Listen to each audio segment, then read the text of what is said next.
Hey everybody, welcome into another episode of the Flyover League, episode 10, a mini milestone, if you will, as we break down all of the action from the third week of Big 12 baseball. A lot of entertaining goings on, a couple hissy fits were thrown, a nationally televised game to discuss. Noah, it was a wild and very fun weekend all the way across the Big 12. It was. It's a great time to be a Big 12 fan, I would say. That nationally televised game was also a standalone game, as far as I know. So it's just awesome when everybody's watching the same game. And it was a good game for most of it until West Virginia decided to be West Virginia. And that's hard to do against Arizona State, who is Arizona State. It was a great series and very fortunate that ESPN picked the right one. And it sounds like they're not done doing Sunday night Big 12 games, or at least Saturday night Big 12 games with Arizona and Arizona State next week, or this week at this point. But fun week in the Big 12 where you mentioned the hissy fits all the way down to Sunday Night Baseball. What a bookend on the week. Really just ran the whole spectrum of all of the things that you could have gotten. We saw the first road sweep in the league this season. We saw a couple of maybe surprising series results out in Provo and Salt Lake City once again. It's like home field really matters out there in Utah this year. We're going to break it all down on this episode. If you would, folks who are listening, and you haven't yet gone and liked the episode, if you're watching on YouTube, or subscribe to the YouTube channel, or left a rating and review wherever you get your podcasts, go ahead and just open up the app, make sure you've taken care of that, and then find the little share button and send this episode to a friend. We would love to continue growing. The show is growing pretty quickly right out of the gate. I mean, obviously, this is the first season we've been doing this, and it's gaining some significant traction. But we would love for you to kind of share in that with us and make sure that anyone who cares about a Big 12 baseball team has the Flyover League playing in their ears sometime on Tuesday for the rest of the baseball season. All right, Noah, let's start out in Tempe. West Virginia takes 2 of 3 from Arizona State after Arizona State run rules them in the first game of the series. Pretty impressive bounce back there. Initial takeaways before we dive into some of the details. Well, a lot of times when we hype something up, it doesn't necessarily live up to that hype, but this was the series of the week for a reason and possibly the series of the year. I had gone into the week saying, as you know, and as anybody who has listened to us in the past knows, that ASU had won the league. It was over. I declared the Big 12 to be decided. I'm now going to walk that back just a little bit because not only do we have West Virginia taking the series, but we also have UCF knocking on the door, who we'll get to. But a very, very fun series. Landon Harrison puts on a show where you think, man, this guy's going to win the Golden Spikes, and they might give it to him on April 1st. It's not an April Fool's joke. And then West Virginia says, actually, we're pretty good on the mound. We can hit. We play really good defense. All around, really good team that the Mountaineers have proven themselves to be. Gavin Kelly, unbelievable player. And I always mess up his first name because I get Adonis Guzman from Arizona last year and Armani Guzman mixed up. But Armani Guzman's an incredible athlete. Showed that off on ESPN2 last night. A lot of fun watching the Mountaineers take 2 out of 3 in Tempe. And I got to say, I got that one wrong. And if you follow our Big 12 picking, you know that I usually get them wrong. So you want me picking against you at this point. Yeah, you want to hear Noah call your name if you are wanting a series win. No, you don't. Not at all. I'm like I Lee picked Corso in the yeah. last 10 years of his career. I picked West Virginia. I have been making my picks almost exclusively on the model that I run every week and write about over at Base 12. That model went 6-1 2 weekends ago. It was 4-3 this weekend because there were some crazy things happening. It did have West Virginia though, and one of the reasons was because of West Virginia's pitching staff, which we saw be pretty dominant, especially on Saturday and Sunday. Once again, Maxiel didn't have the strikeout number maybe that we have become accustomed to him having at this point with just 4, but he still went 7 innings, was incredibly effective against a phenomenal Arizona State lineup. And then Chanson Cole on Sunday he gave up the leadoff home run to Landon Hairston and then was dominant for 5 2/3 more innings in his outing. And I think really kind of drove Arizona State's fan base crazy. I don't know if they had a scouting report on Chanson, but Not the hardest thrower, obviously. Kind of a fastball in the mid to high 80s there. Some phenomenal breaking stuff that plays off of that. But he really kind of rendered Arizona State's lineup ineffective in a way that hadn't happened quite to this point in the season. Yeah, he's a fun player. I like the rotation mix up because you kind of get stuck when you say everything's going well for the Mountaineers. Why change things? They're not broken. I don't know what the strategy was there. Who knows how long it'll stick around? Where it's Yell on Saturday and then Chance and Cole on Sundays, but it's working, and I'm excited to see how it continues. And when you compare anybody with David Perez, you're going to be in really good Mm-hmm. shape as far as the starter goes. He went the rest of the game against Arizona State last night. What a force that he is out of the bullpen, just a freshman. His ERA took a little bit of a balloon hit after the 3-run homer he gave up in the ninth inning, where Arizona State made it look a little bit more respectable. But he's an energy bunny. That's a guy that is going to be up for major awards if he continues to play like he does. And again, only a freshman. So tying that whole pitching staff together, it feels like that was the little juice that they needed when you lose a guy like Chase Meyer for whatever was going on there, seamlessly replaced by a freshman, David Perez. And that just seems to be West Virginia's recipe right now. Everything's working. They plug a guy in, and all of a sudden he looks like one of the best players in the country. He does. I mean, 6 saves already on the season. I don't know. I don't have the full country standings in front of me, but I think that's the most in the Big 12 at this point in the year.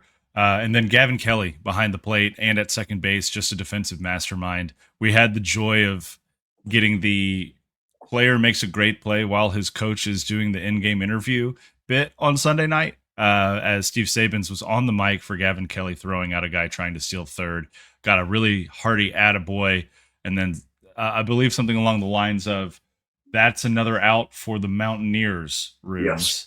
That's a big out for the Mountaineers, Runes, is what Saban said to Mike Rooney on the call. I propose that we make shirts that say that and distribute them widely. But yeah, just a great showing from West Virginia. And you mentioned Landon Harrison already. You know that he is high on my list of potential players of the year at this point, and possibly Golden Spikes. 4 home runs on the weekend, 5 if you go back to their midweek game last week. He leads the Big 12 in OPS. He leads the Big 12 in WAR. He is second in the Big 12 in home runs behind Quentin Coates, and is just absolutely on a tear like we have not seen from a baseball player. I mean, it's been a minute, frankly. I mean, there was a lot of impressive stuff in 2025, 2024, but the stretch that he has been on in the first 3 weeks of conference play and even prior to that has been just so impressive. It's Golden Spikes territory, like I alluded to earlier. It's not just Big 12 good, which is respectable in its own right, but it is nationally good. And that game for him last night, even though Arizona State came up short, obviously every game matters the same on paper, but when it's on ESPN2, standalone game, Mike Rooney's talking him up before his first at bat, and then he hits a leadoff home run, and then they intentionally walk him his next at bat just because there was one runner on base. That is Adley Rutschman level treatment, who won the Golden Spikes. That's Barry Bonds treatment, who I don't think he won the Golden Spikes, but he was really good in college Hall of Famer, also Arizona State, of course. So that's notable, and that really matters. And that's what's so nice about being on ESPN2 in a game like that is you get to show off your players. And luckily for the Big 12, Landon Harrison might be the best player in the league right now. And I shouldn't even say Mike. He is the best player in the league right now. Well, it was so funny situationally too, because like you said, Smaldino's on first base, and they had just spent like a 3 or 4 minute block of time reviewing whether or not he had been picked off for the final out of the inning. And I think he was. I think he was picked off. I think it was a good challenge by West Virginia, but obviously not enough evidence to overturn the safe call on the field. And then they get back to the actual game, and there's Landon Harrison with a 1-1 count, and you're like, yeah, we're not even going to bother with it. He already had a strike on him in the count, and they're like, yep, nope, you can go on down to first base, take your free bag, and we'll go from here. And they end up getting the final out of the inning. It obviously works out well for West Virginia, but very funny situation to intentionally walk a guy, even if he's on as big of a heater as Hairston is. And if I could just circle back, I had my friends in the stat department pull this up, aka I Googled it. David Perez is indeed the Big 12 saves leader with 6. Noah Weck, Dominic Merrow, Derek Schaefer all have 4. So a couple guys kind of trailing closely there. You Cool. mentioned Noah Weck. Let's move to Provo. Oklahoma State, surprisingly to some, maybe not to others, drops 2 of 3 to BYU. The Cougars now at 4-5 in Big 12 play through the first 3 weekends of the season. Respectable considering that they were swept at the hands of West Virginia last weekend. They take Thursday on a walk-off home run in the bottom of the 10th by Easton Jones. They take Saturday on a walk-off home run in the bottom of the 9th by Keone Painter, who comes in as an injury substitute for Crew McChesney in the 7th inning of that game, I believe. 2 walk-offs to win the series. Great for the vibes, great for the record. Not so great for Oklahoma State, who is probably looking back on this weekend today and thinking we really let a weekend get away from us there at the end. And I'm getting tired of the BYU schedule. I'll tell you that though, because I just got confused. I was like, Saturday, wait a minute. Oklahoma State won the second game, but that's of course the third game, and it's only going to get messier this weekend when we start doing the Easter schedule. So good mound visit by you just there, even though it was indirect. I appreciate that. But Easton Jones at this point feels like he's good for this every weekend. At some point, he's going to have that clutch gene. And BYU at home feels like they're cooking with gas. And the same can be said for, as you alluded to earlier, they're friends / not friends at all across the state in Utah. Great crowd at BYU too. I don't know if you saw any highlights out of there or watched any games, but the crowd was really strong, especially for that walk-off home run. They were into it until the end. They were trailing heading into Keone Painter's walk-off, and it went over the center field wall, and really, really strong presence. It feels like once basketball season ended, all of a sudden, all the attention at BYU is on baseball, and that's really, really good because that's a program that can be really, really good with all the money that's just floating around BYU. You hate to lump college sports in financially with that, but not to get too far off pace here. But I thought that Oklahoma State was going to have a better weekend. I thought that last weekend they figured the rotation out. You can only be so careful with injuries and things of that nature with Hudson Barrett's return, and maybe it didn't go as long as they had wanted. But Mario Pesca looked pretty good. But outside of that, I don't know what to make of this Oklahoma State rotation. And BYU right now, they're tough. And you said they got swept by West Virginia, but if you paid attention to that series, which I know you did, there were moments where BYU had every opportunity to take a game or even two in that series too. Yeah, they're feisty. They're more than feisty at this point. They're capable and competent as a baseball team. Very much in the mix to finish in the top half of the Big 12 at this point. I haven't looked at their schedule, so I'm not going to get too far out on that limb quite yet. But they are playing good baseball so far this season. Hudson Barrett, you mentioned him. He only lasted 15 pitches, got into the 2nd inning, and then came out of this game. I haven't heard anything about kind of what his injury situation is, but obviously when you're working your way back, you were on a 50 pitch count the week prior. He hit that pitch count exactly. You would think that, okay, well, maybe it's going to go up to 65, maybe even 70 this week. And then he only lasts for 15 pitches. It's not like things really got out of control in that 1st inning, obviously, because of the pitch count that he was at. Kind of a big concern, I think, for Oklahoma State at this point. Ethan Lund looks good. Mario Pesca looks good, but if Hudson Barrett is going to be kind of in and out of the rotation, how much instability does that create around him? I'm curious to know kind of what his full status is at this point. Especially if you're going to go 50 pitches and then you only go 15, that's 35 extra pitches that a bullpen has to be prepared for on the fly and also have to physically manage. And again, as we talk about it with every injury that Oklahoma State has, at least on the mound, that's not a very deep pitching staff just in terms of numbers, let alone guys that are able to contribute. It'll be interesting to see the strain that has on this team as they move forward. Because, like I had said, I thought once you get Barrett back, these guys have a really strong rotation, but that's sometimes easier said than done. And it'll be interesting to see how they manage his return as well as just finding the pieces to fit in correctly because they've moved guys around. I keep saying that Noah Weck might be a starter down the road. I don't know if anybody agrees with me on that. Maybe that's just my fantasy. Maybe he's trying to chase down Perez with that saves count. Maybe, and with Weck too. I mean, he threw almost 3 innings on Thursday night in this series. Had some tough luck in the 9th to give up the tying run, and then Easton Jones did his thing in the bottom of the 10th and added, by the way, a pretty filthy bat flip on it, like the casual yet intense just flip it back towards the dugout in the midst of your backswing kind of situation there from from Jones. But when there's so much chaos happening in the weekend rotation, I think some stability like Weck offers on the back end is really good for a team. And they just don't have a ton of depth in the bullpen either right now that's capable of really kind of stabilizing things. And so, how many pieces do you want to move around? I guess is the question for the coaching staff at Oklahoma State. I do also want to note Nate Gray for BYU had a really strong weekend. He came on and threw an inning in the 10th, I believe, on Thursday. That was clean with the strikeout, and then he gave 6.2 innings of relief work in the rubber match, striking out 6, allowing 1 earned run, and setting BYU up with the opportunity to walk that one off as well. So great work from Nate Gray. Garrison Sumner is a guy who's also coming on in that pitching staff as well. And I know that the pitching was a bit of a concern early on in the season, but they held Oklahoma State to 9 runs in their 2 losses, which is not terrible. And obviously the offense is something we've been pretty high on so far this season. So if your pitching staff is coming along like it appears that they are, I like the kind of the stock portfolio of BYU baseball right now. And I went ahead and pulled up their schedule that you alluded to earlier. At Baylor this weekend, as we know, and then they head to Houston. You do host Arizona State, but the good news is that BYU appears unbeatable at home. Then you go at Arizona, Utah, at Texas Tech, and Kansas the rest of your Big 12 slate.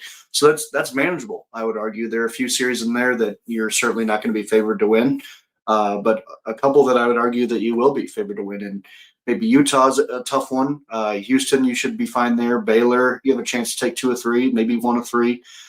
So there's an opportunity to gather a lot of quality wins here, and you gather enough momentum, you keep playing well like you do at home, and that series against Arizona State is going to be really intriguing, just from a unstoppable object versus unstoppable force versus immovable object.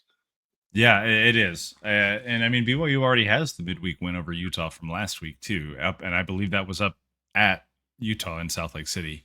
I could be wrong about that, but yeah, things are looking up for BYU. Not so much for Oklahoma State now. 3-6 in Big 12 play. That puts them at 12th, I believe, the last team into the Big 12 tournament if it started today. And if the injuries don't get any better and the hitting stays as inconsistent outside of guys like Colin Ritchie and Garrett Scholl, I'm just not sure kind of what the ceiling feels like. It's lowering pretty significantly for the Cowboys right now. That's a fair assessment. I would say the potential of this group, I think, still has not changed necessarily, but they've got to really figure it out. And 3-6 in league play, not a great place to be. Nobody would disagree with that. I will say that sort of a compliment to Josh Holliday, not necessarily in our favor, but there is nobody better at hiding injuries and not revealing any information than Oklahoma State. So who knows what the actual potential of this group is? These guys might be done for the year. They might be back tomorrow. Leave us guessing, Josh Holliday. Thank you. Yes.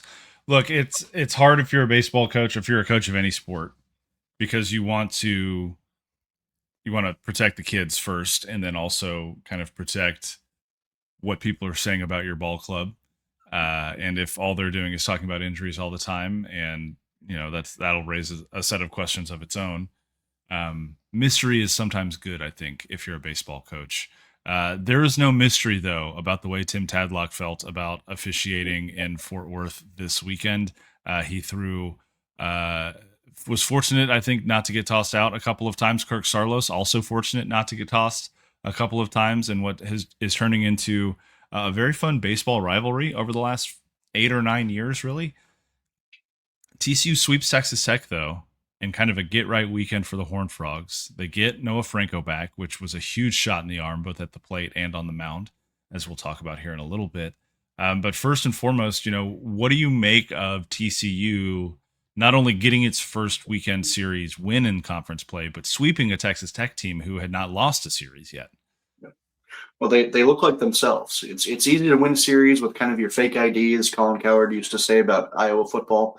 But TCU looking like themselves was really big. I don't know if that's a credit to Noah Franco just being back in the lineup and being that force. Maybe he means that much to that group. But they just looked right. Chase Brunson, great player, looked the part again. Sawyer Stroh had a big weekend. Cole Kramer had a big weekend. It just felt right in TCU again. Maybe it's all part of the plan. Maybe Kirk Saarloos is being a puppeteer. And another aspect, I have a joke with certain TCU people that the bigger the winter coat, the better that the Horned Frogs play for Kirk Saarloos when he strolls out to the mound. And he had the winter coat out in full force. It made me check the weather here, and I thought it's colder here than it is in Fort Worth, and I'm not wearing a coat. So just a fun tidbit that Saarloos is not involved with, but I am very much so mentally. But overall, the Frogs look like themselves again, and to the point that Texas Tech was playing really, really hot baseball, and TCU was able to kind of throw the bucket on them to cool them off.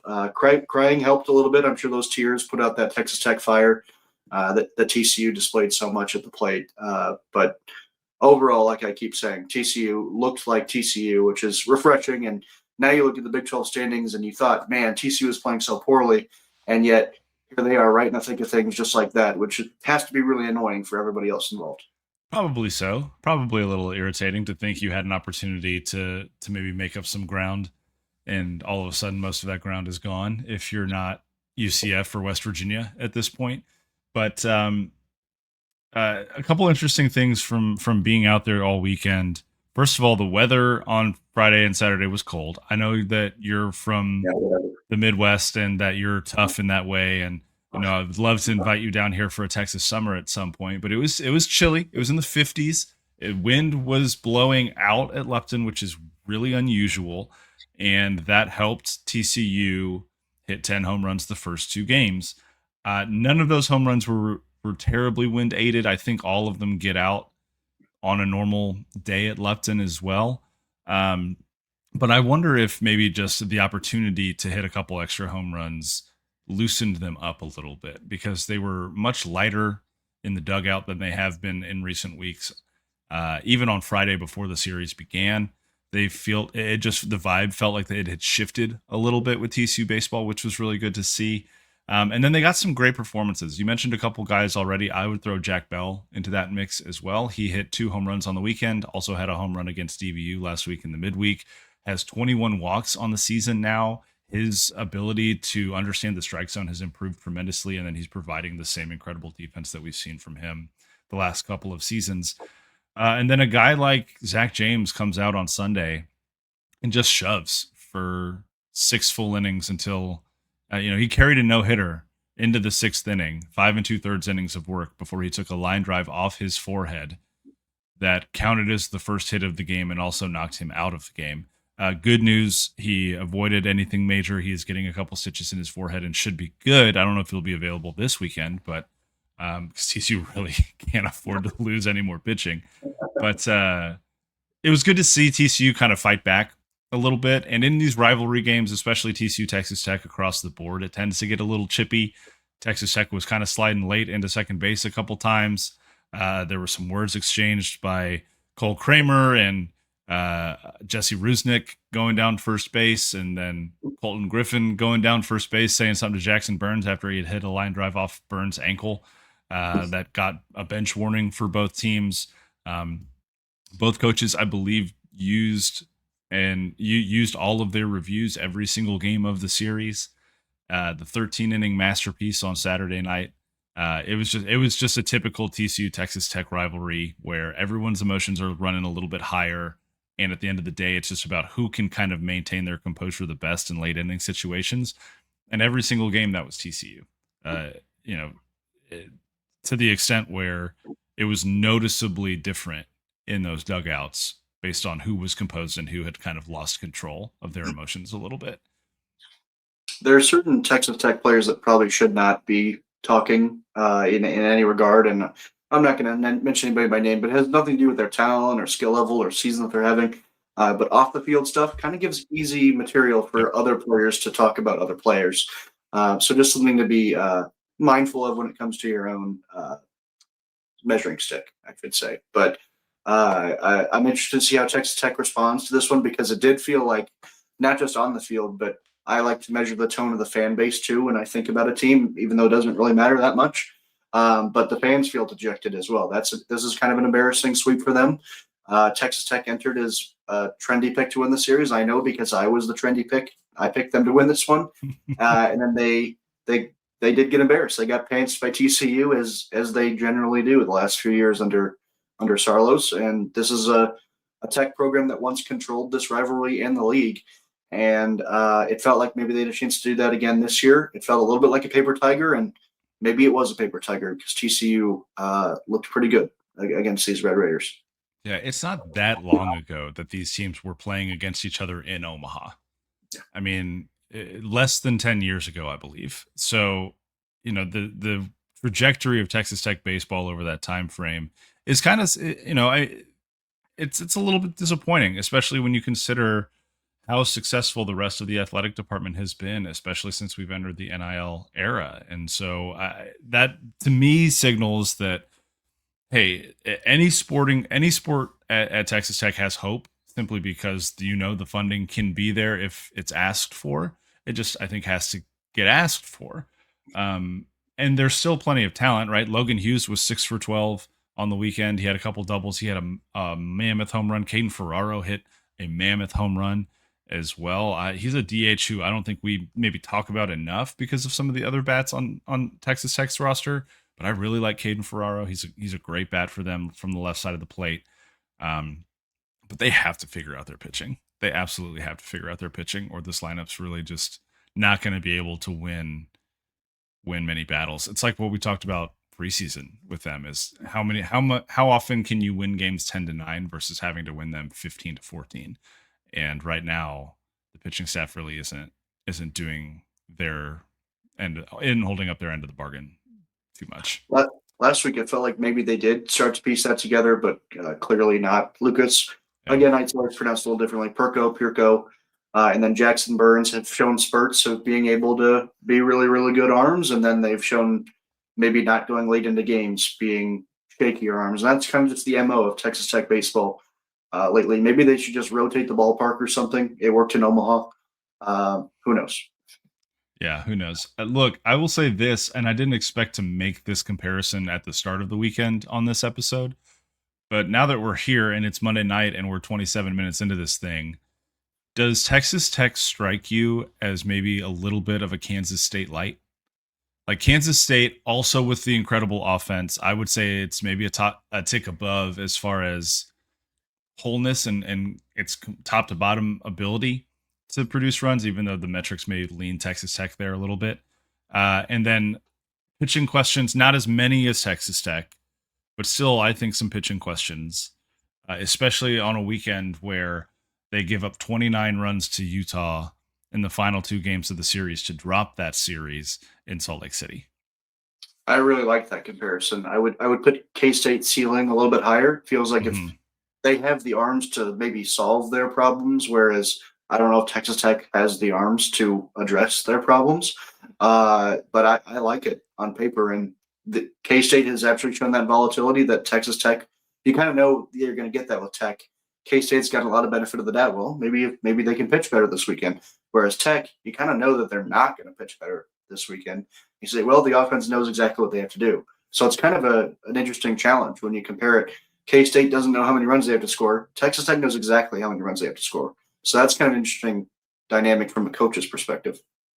Yeah, and I don't mean that as a slight really to either team, because again, two of the best offenses in the Big 12 by substantial margins this season.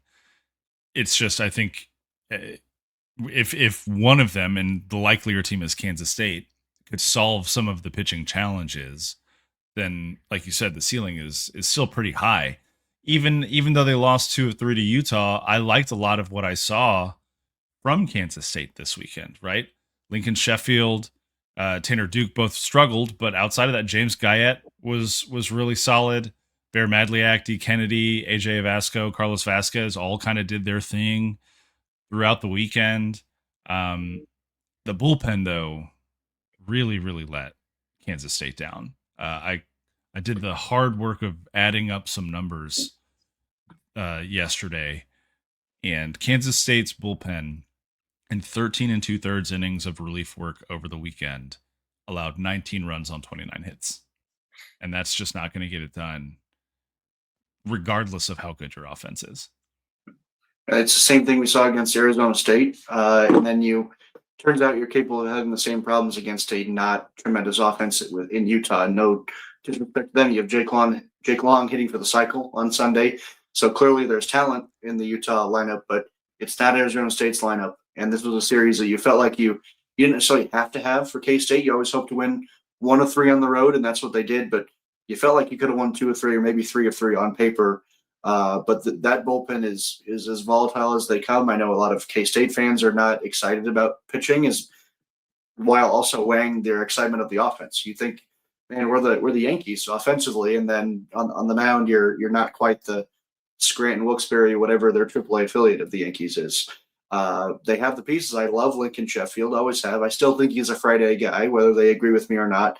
Tanner Duke has looked really good at times this year. You had a few injuries in the rotation, but it feels like that shouldn't have derailed things. And they're experienced pieces in that bullpen, but it's just very strange. And you hope that K State's able to shake it, because like we've circled, their potential is literally the College World Series if they can manage their pitching staff with the way that their offense is able to play.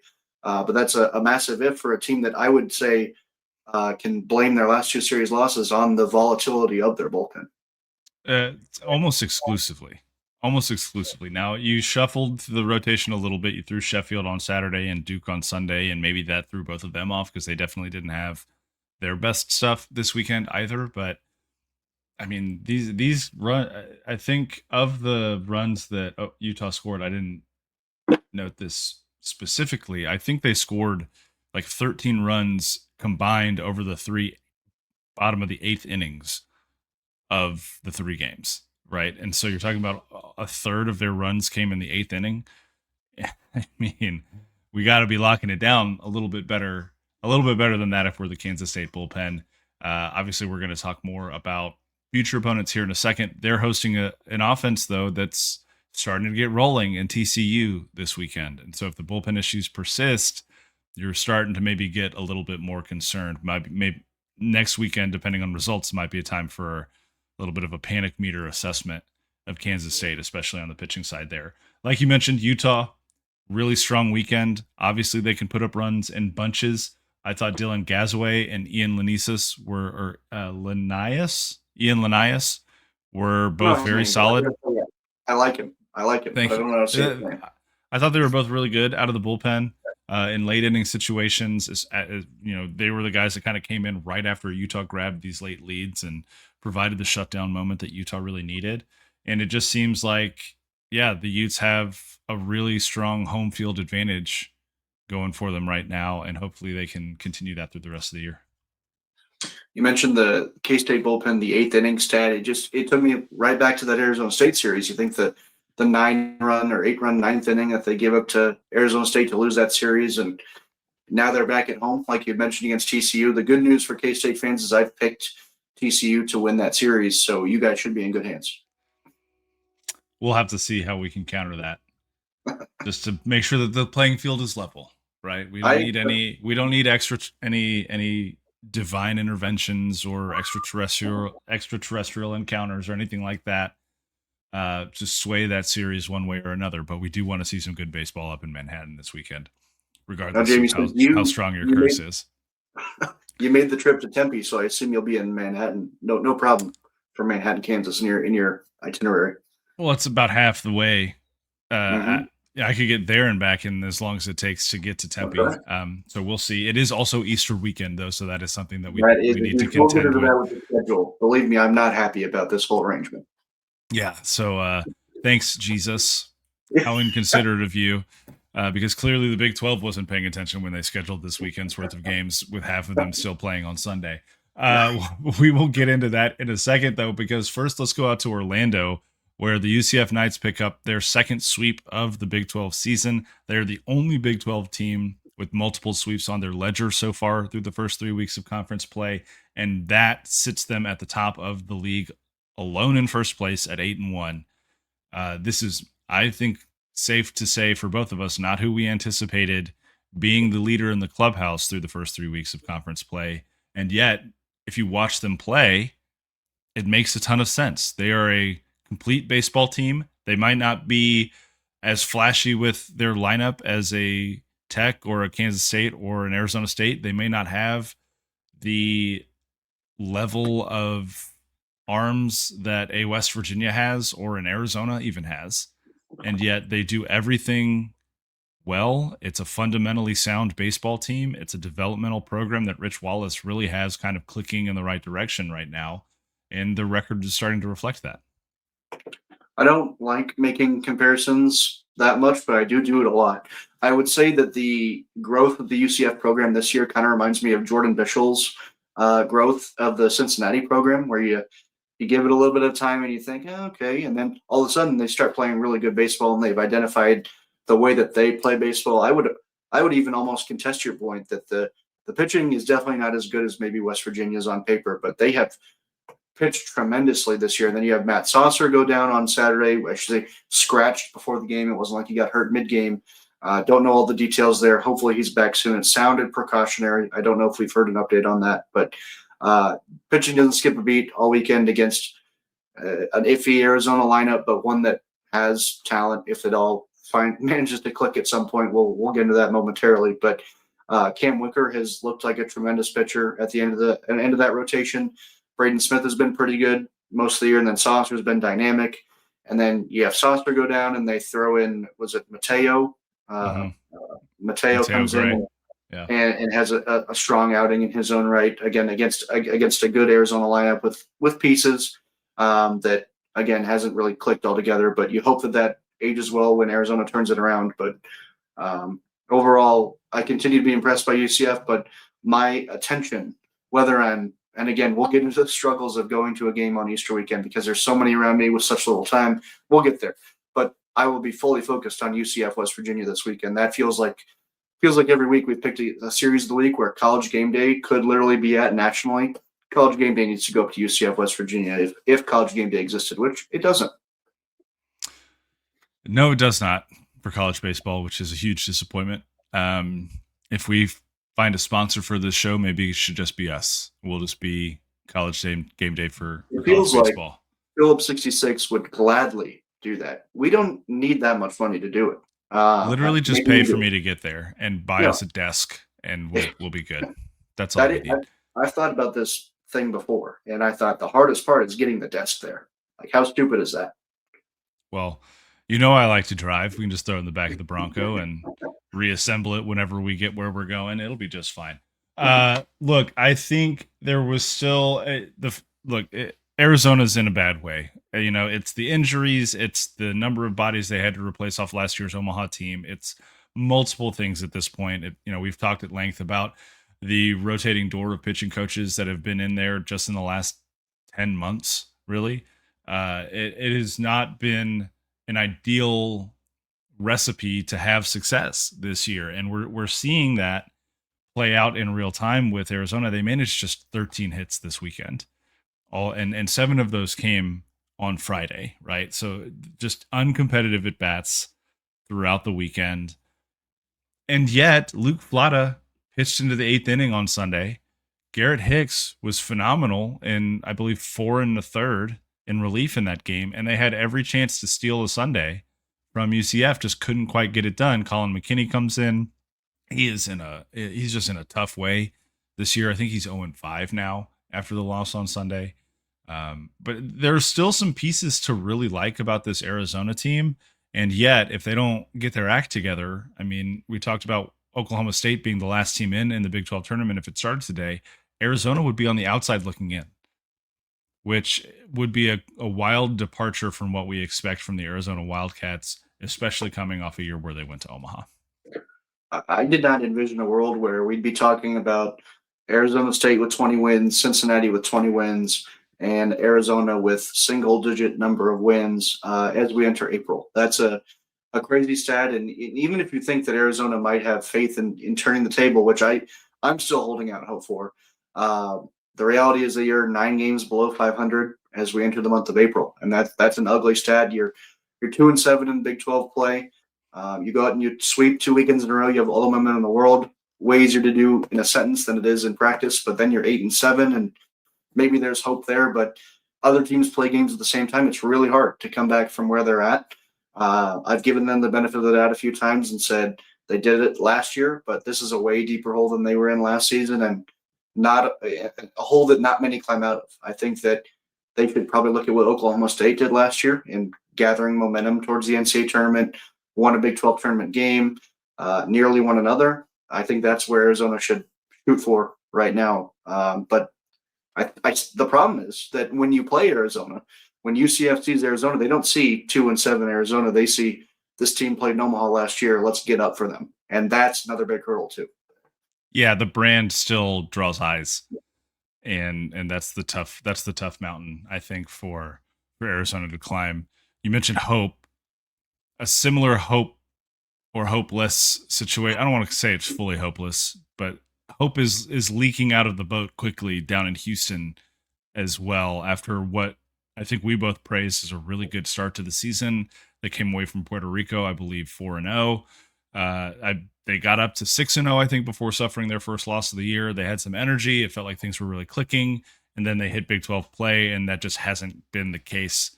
They suffer a home sweep at the hands of Baylor this weekend. I think it's the first road sweep in conference play for the Baylor Bears. Not great.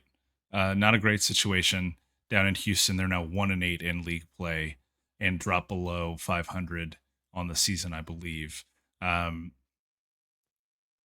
That being said, great weekend for Baylor to kind of, we pointed at this weekend and said it's going to be really interesting to see which way this one breaks and who comes out of this weekend really feeling like things are going to be okay, and who comes out of this weekend feeling like things are not going to be okay. And we got a very definitive answer after this 3-game series. Yeah, it felt like a separation Saturday I'd say that as a master's sense, in the group that you didn't want to be in. It's separating the we're in trouble to the we might be cooked here, and Baylor is now in the we might be in trouble zone, which is kind of where they're comfortable at, it would appear. But they are 5-4 in Big 12 play. That's the benefit of a sweep so early in conference play. Is now all of a sudden you can look and say, hey, we got a better record than Cincinnati, Kansas State. Of course, it was a series winning or series sweep against Houston, which is something that if Houston plays like the way they did this weekend, a lot of teams should be able to pencil in taking at least 2 or 3 from that group. But like you said, we've seen them play good baseball earlier this year, so it's confusing to watch this team. We kind of knew it was coming. Houston wasn't playing like the world beaters. They were just winning games, and it was fun. You hope they can get back to that, but something feels bigger than baseball right now down in Houston. Don't want to speculate anything too much, but it might be some questions to answer down in H-Town. But Baylor continues to impress at the top of their lineup. You got Tice Armstrong, Brady Janusek, the freshman, and Travis Sanders, the veteran at this point, who just continues to be a beacon of consistency. You still want to see the rest of that lineup kind of support this group, especially against stronger competition. But the pitching appears to be good enough. This feels like a Baylor team that probably knows exactly where they are in the pecking order of the Big 12, and maybe they're okay being a Petsky team throughout the year. Maybe that's their identity moving forward. Well, I think the health of Lucas Davenport has been really good to see over the last couple of weeks. He got the Friday start. He was awesome. He threw into the 6th inning. And when you have that kind of stabilizing force, which I think was part of the issue about 3-4 weeks ago when he was out, is trying to figure out that rotation for Baylor. Now that he's back, it feels like things have kind of slid back into place. You have Caleb Bunch, who had made a start or two in his absence, kind of sliding back to the late inning bullpen role, which was great for him. He made 2 scoreless appearances against Houston. I think for me, the thing I need to see from Baylor in order to buy in a little bit more is we know what we're going to get on most days from Sanders Janusek and Tice Armstrong. And that's going to be enough to beat Houston, but it's probably not going to be enough to beat a West Virginia or a UCF or a TCU at this point. And so who are going to be the guys that step up in that lineup to get Baylor into that next grouping of teams in the Big 12? You talked about pecking order. I think they have the potential to move up a rung. It's just a matter of getting a couple more guys to consistently contribute at a higher level. Well, if you can get the guys to buy in right now, let's say things start clicking this weekend against BYU, you keep it rolling. BYU playing good baseball right now. You get some of that. All right, let's go win maybe 2 or 3. Then you go to Cincinnati, then you have TCU, and then you go at Arizona State. That's a murderer's row of teams, especially the way that TCU played against Texas Tech. Cincinnati, as we will get into momentarily, didn't look the greatest against Kansas, but that's still a really, really tough team. And Arizona State is Arizona State at this point. We might learn a lot about the Baylor Bears over the next 9 conference games. And if you're investing in Baylor, you have a chance to get a lot of your return back. At the same time, it might fall out a little bit for Baylor, but I think they're okay with that. This is a developmental program, and there's no better way to develop than playing the schedule that Baylor has played this season. Yeah, and it's ramping up for them, right? We talked about that a couple weeks ago, kind of easing into things, and now you're going to see the meat of the schedule. BYU might be a little bit more of a challenging opponent than you were anticipating at this point in the season, but you get them when they're on the road, and they're definitely, I think, at this point, a different team on the road than they are at home, although they'll be competitive wherever they're playing. Um, uh, and speaking of teams on the road, Kansas goes to Cincinnati. I definitely didn't pick Kansas to win this series because I've loved the way Cincinnati is playing at home. Obviously, the bats just seem to be. If you think back to NBA Jam and the basketball just being lit on fire after you hit 3 3-pointers in a row, that's kind of what I envision for Cincinnati Bearcats baseball when they're swinging their bats at home. Is just every time they walk up to the plate, their whole bat is engulfed in flames, and they are hammering the baseball. And then Kansas comes in and holds them to 13 total runs over 3 games. I mean, the pitching was phenomenal. Mathis Nayrol was excellent. I believe he got Big 12 Pitcher of the Week this week. Dominic Vogley looked great on Sunday. He's really looking like he's settling into that role, like we talked about on the last episode. What a big series win for Kansas after, maybe some bigger questions a couple weeks ago than they have now. It feels similar to TCU, but in a different way, where you just thought that Kansas wasn't living up to their potential, and now all of a sudden they're sitting really pretty in the Big 12 standings. That's what happens when you beat State, the Big 12 standings. I don't think a lot of people saw that coming anytime soon. You mentioned it perfectly. The pitching rotation really looked strong this weekend. Dom appears settled into that Sunday role, which I never saw coming. You think maybe a guy who's started on Friday for 2 years, maybe even a little bit longer than that of his career, and has been the star, the big man on campus for 3 years. Now all of a sudden saying, "Hey, you're a Sunday guy." He seems to have handled that in stride, and that does line up with his character. I don't think it was a character concern as just much a Saturdays or Sundays different than it is on Friday. Simple enough. He got a lot of help, or not just him. Mathis Nayrol with his 11 strikeouts got a lot of help from his offense on Saturday and Sunday. When Tyson LeBlanc played a big part of that, he was the Big 12 newcomer of the week. It's always a good thing for a program when you can take 2 of the 3 Big 12 awards, and then the other one's Landon Hairston, who's untouchable in that award at this moment. 6 home runs in his last 8 games for Tyson LeBlanc. 5 RBIs on Sunday. Brady Ballinger got in the mix. Josh Dykoff got in the mix a little bit. He's having a great start to Big 12 play. It feels like the lineup has come together the way that it should, where it's a little bit more evenly spread out. They still got blanked on Friday, so there was that concern, but Nate Taylor's also really good and has also gotten his groove after a little bit of an up and down non-conference play. I like both of these teams' trajectories, but what a series win for Kansas, not just against a hot Cincinnati team, but this Cincinnati program has had KU's number the last 3 years. I think that this is their first series win in at least 4 years against the Bearcats. I don't know if they've been in the Big 12 for 4 years. I'm so jacked up with the whole realignment deal. Yeah, I believe this is year 4 of Cincinnati and Houston and BYU and UCF, and it's year 2 of Arizona State, Arizona, Utah, and Colorado, who obviously doesn't have a baseball team. Yeah, so Augusto Mungarieta also had a couple of home runs on the weekend. I thought he swung the bat really well for Kansas. A guy I really enjoy out of the KU bullpen, Ryan Ritter, had a couple of really nice appearances too. 3 2/3 innings of work with just 2 earned runs allowed in relief. The biggest storyline out of this weekend for me, though, was the fact that Quentin Coates only had 2 hits. Right? Yeah. When you have a guy who's been as on fire as Coates has been, you think he's going to be the kind of guy that can really swing a series like this in favor of Cincy. And Kansas pitching completely neutralized him. And it wasn't because they were intentionally walking him a ton or pitching him around him a ton. I mean, he grounded out a bunch, which is abnormal for him. They just found a way to attack him and neutralize him. And that kind of cut the legs out of Cincinnati's offense. I'm going to have to do some poking around with the strategy of this pitching staff this weekend because they were not exactly clear from criticism heading into this series. Maybe not nationally, but those who pay attention were saying this KU pitching staff maybe not supporting the offense as much as they can, and they did that in 2 out of 3 games this weekend. And then the other one, it was Bodie Ray making his first career start, who was really good in the bullpen, and he put out 4 solid innings, not enough to get a win by any stretch when the offense doesn't score any runs. But a quality first start for him, and not just making the first start, but think about the guts you have to accept the opportunity to say, you know what, first career start. By the way, it's on Friday.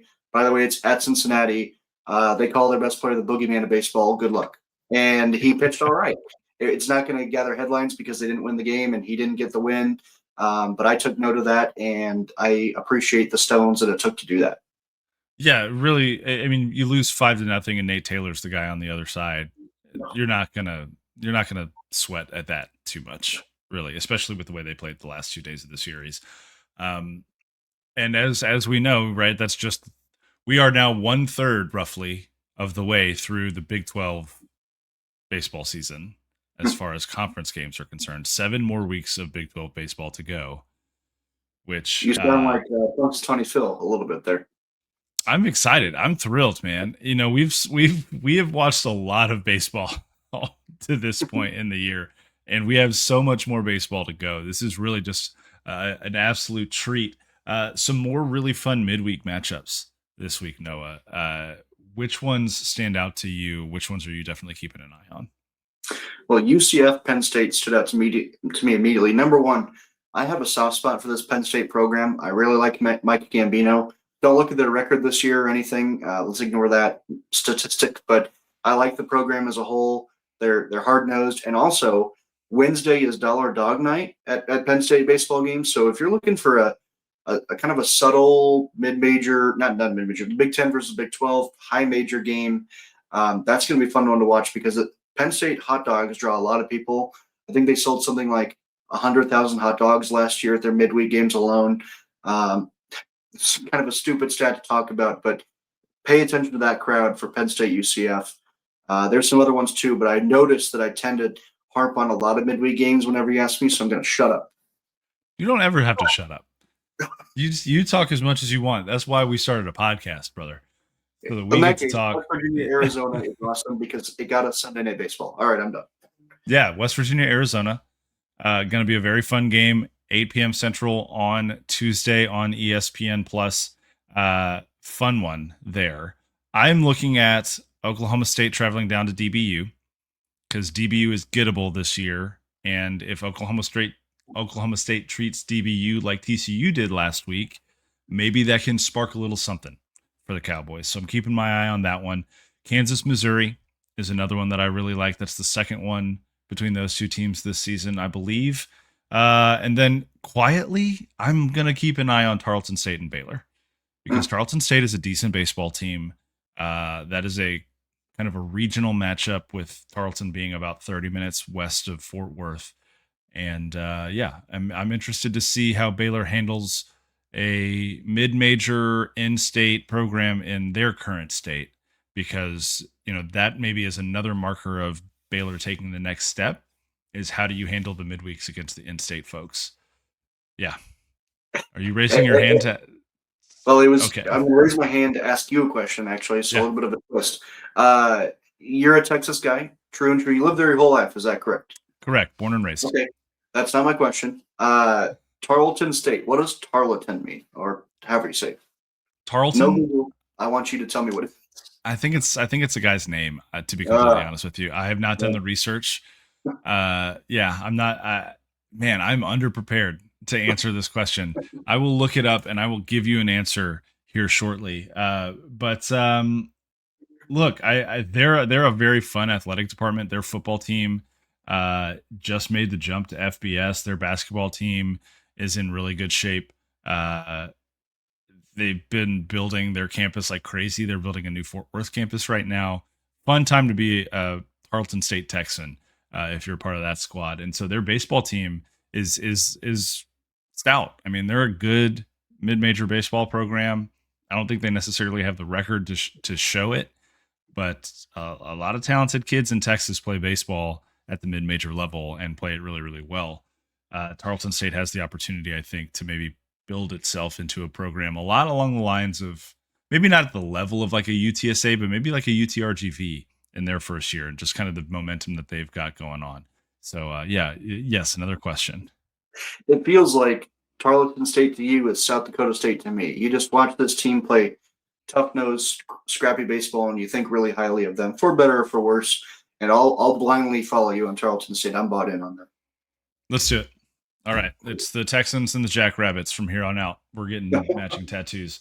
Let's move on to the weekend series, though, Noah. We've got 7 once again, 6, I believe, happening. Oh, no, what is this? 5 happening Thursday through Saturday, 2 happening Friday through Sunday.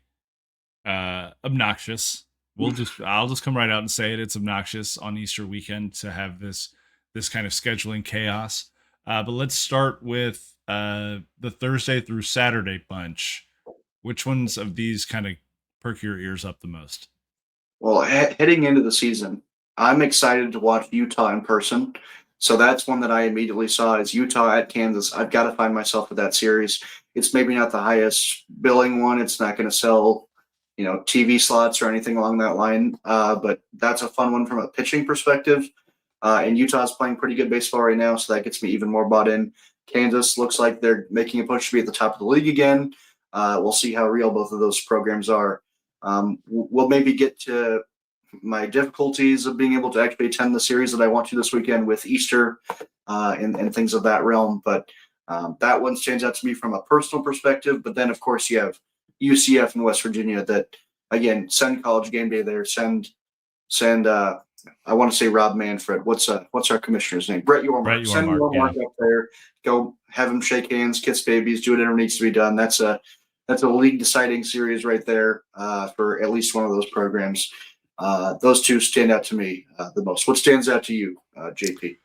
I am really looking forward to TCU traveling up to Manhattan and playing Kansas State. I think that's going to be a fun series. It's 2 teams that are still trying to figure a little bit out. TCU's caught some momentum over the last week.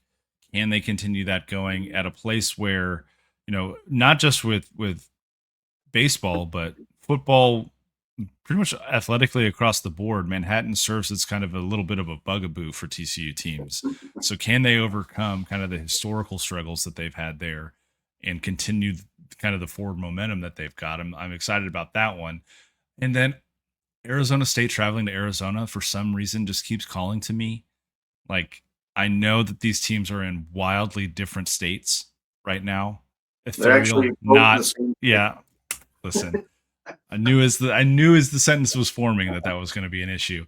But just with the trajectory of this season for both programs being so polar opposite, it just feels like something crazy could happen and Arizona could steal at least one of these baseball games. That would require quite a lift from a lineup that has not done a tremendous amount this season. But I'm going to keep my eye on that one just because in-state rivalries. Throw the record books out, Noah. Throw them all the way out.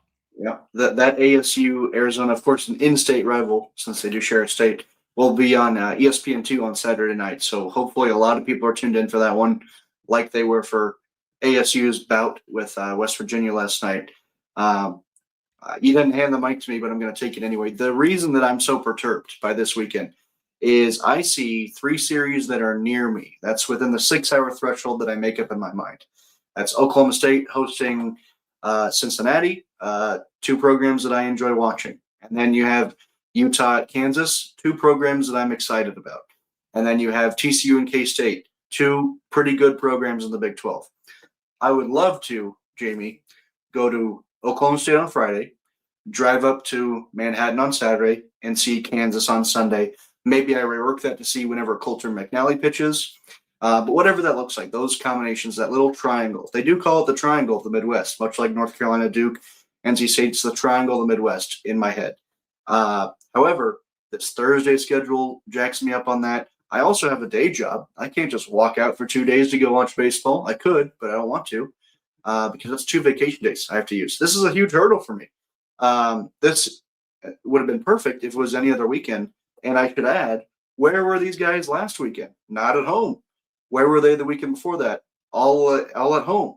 Can we get it scattered out a little bit? Can we get Oklahoma State's at home this weekend, KU's home this weekend, K-State's home this weekend? Why is this all in or all out? Can we please make this regionally fair to everybody? You get a game within your proximity every weekend. Usually it's TCU. Worst case scenario, you go to Baylor if you want to sniff some grass. Me, I have to drive 3 hours no matter what. And last weekend, I had to drive 10 hours to watch Big 12 baseball. It's not fair to me, and I'm going to have to get in somebody's ear about it. Luckily, Sunday Night Baseball hit me like a ton of bricks in the best way possible, and I'm totally back. But I was very perturbed by the setup of this weekend. Well, I'm really glad that Mike Farron and Mike Bruni were able to bring you back from the brink on Sunday night, because this would have been a very lonely show today without you here, to be completely honest. Yeah, I don't tend to drive down to Waco very frequently unless there is a sporting event that I am attending down there. But yeah, it is, being in DFW definitely has helped the get to places ability for me and in my years of covering TCU athletics, for sure. And all you're doing right now is making me even more grateful for where I live, because holy cow, what do you mean it was colder there than it was here this weekend, and it takes you 10 hours to get places? My goodness. I guess that's why we call this show the Flyover League. It's colder here about 50 weeks of the year than it is where you're at, maybe even 52 weeks. And you mentioned that Texas heat earlier. I have no interest in learning what that is. I will say the weekend of the Big 12 tournament, I don't know how well you remember weather, but that was extremely hot last year. You may not even noticed it, but going from, I don't know, 70s and 80s in Omaha at the highest, I think I even wore a winter coat, not a winter coat, but a light jacket at the Big 10 tournament earlier that week. And then I'm in the Big 12 tournament at 100 degrees. Absolutely not. So I don't want your weather in any way, and I know you don't want mine. So we'll keep it what it is. Well, if you do end up needing a winter coat down here, you can borrow one from Kirk Sarlos, because we know he's got one handy. On call anytime he needs it, which I think is anytime it drops below 75 degrees here in Fort Worth. That is going to do it, though, for this episode of the Flyover League. He is Noah Darling. I am Jamie Plunkett. We are very excited for weekend 4 of Big 12 baseball, and we will be back next week to break it all down for you. Until then, make sure you've liked and subscribed to the show, and we will talk to you next time.